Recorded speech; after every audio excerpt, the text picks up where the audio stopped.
So much talk about the housing market in the city. We just finished, of course, July 1st, moving day. A lot of people still unable to find places that they can afford. And then here's this report, Housing Affordability Report from RBC, that shows for the first time in 16 years, a condo in Montreal has become less affordable than it is in Toronto. And by less affordable, that doesn't mean in real dollars and cents. It means affordable, as in what you'd make in Toronto versus what you'd make here and what you'd then afford. Robert Hogue is an assistant chief economist with RBC and is on the line. Mr. Hogue, thank you for your time this afternoon. Let me begin by asking, I guess, the first question, which is, how did we get here, and what do you think is responsible for this? Does your data show it?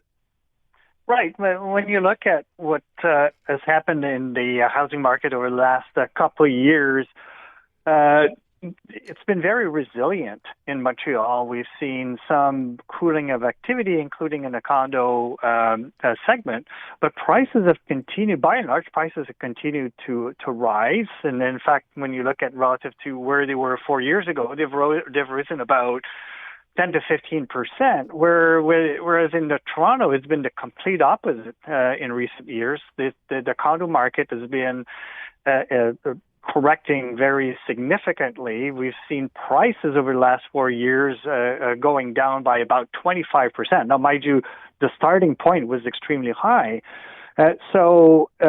Effectively, the fact that correcting market in Toronto and resilient market in Montreal has meant that the housing affordability, as you point out, it's relative to the share of household income, so it's relative to the income that are being made in both markets. Mm-hmm.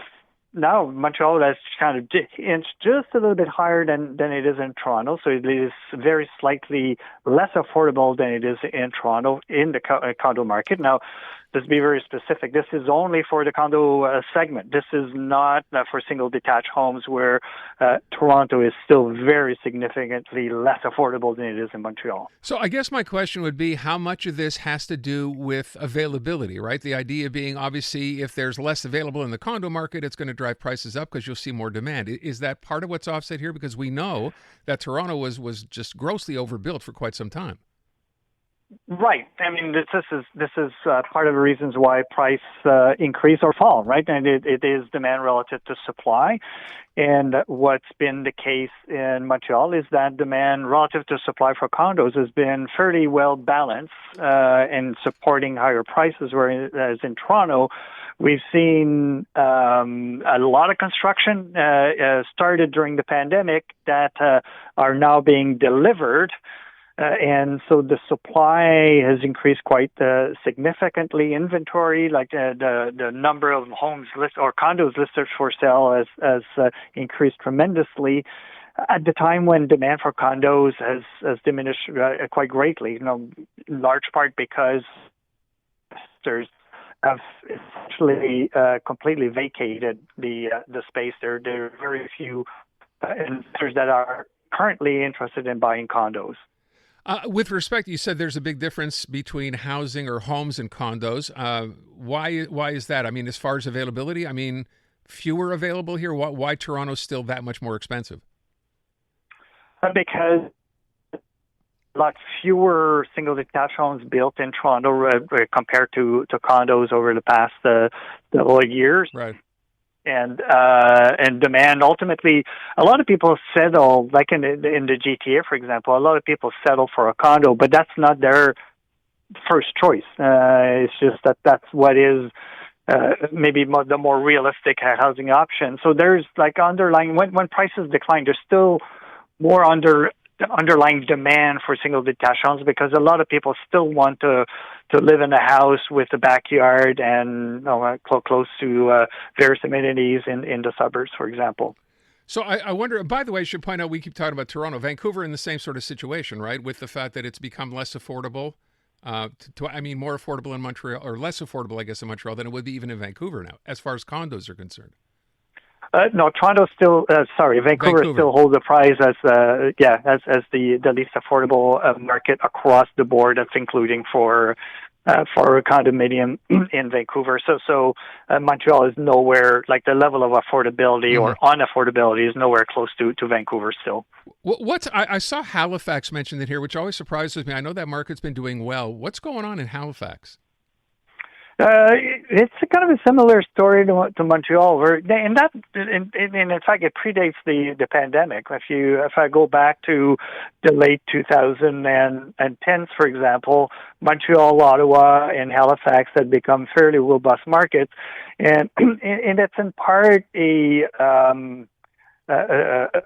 question or a situation of relative affordability. A lot of people leave the GTA even before the pandemic. We're looking for more affordable places to live. Montreal was, Ottawa and Halifax kind of fit the bill for many people. And through the pandemic, Halifax in particular saw a significant influx of newcomers coming from outside of Canada, but also in particular coming from within Canada, and a lot of them were from Ontario. I wonder, too, one of the other things that always gets discussed is interest rates and the fact that we don't know where they're going, but it doesn't seem like they're falling anytime soon. You think that might have something to do with this as well? I'm sorry, I missed the... with respect to interest rates and the fact that, you know what, people sometimes will wait if they believe rates are going to fall, makes a difference. I think we're at a stage right now where we're not looking at interest rates to fall anytime soon. Right. And probably our view is that interest rates are probably as low as they're going to get this cycle. Right. We expect the Bank of Canada to leave its policy rate unchanged this year, and we've already seen longer-term interest, like bond yields, move slightly higher through the course of this year, and we think they're going to continue to creep a little bit higher. So don't hold your breath if you're hoping to see a lower interest rate to open the door a bit more widely to enter the housing market.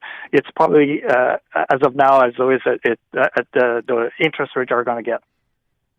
Yeah. So basically, as you're just suggesting, the idea of holding on and hoping for rates to go lower, that's pie in the sky as far as you're concerned, right? Well, at this point, we think that the housing market conditions are, what we're seeing today is probably what we're likely going to see through the coming months. As good as it's going to get. All right, Mr. Hogue, thank you. Appreciate the time today. Thanks so much. It's been my pleasure. Listen, and you're there for heart-wrenching knockouts. World's biggest stage and breathtaking triumph. 2026 FIFA World Cup. The knockout stage. Every match, every moment. Listen on TSN Radio. Join the globe on the road to the July 19th final. 2026 FIFA World Cup. Stream it all live on TSN Radio. Available on iHeartRadio.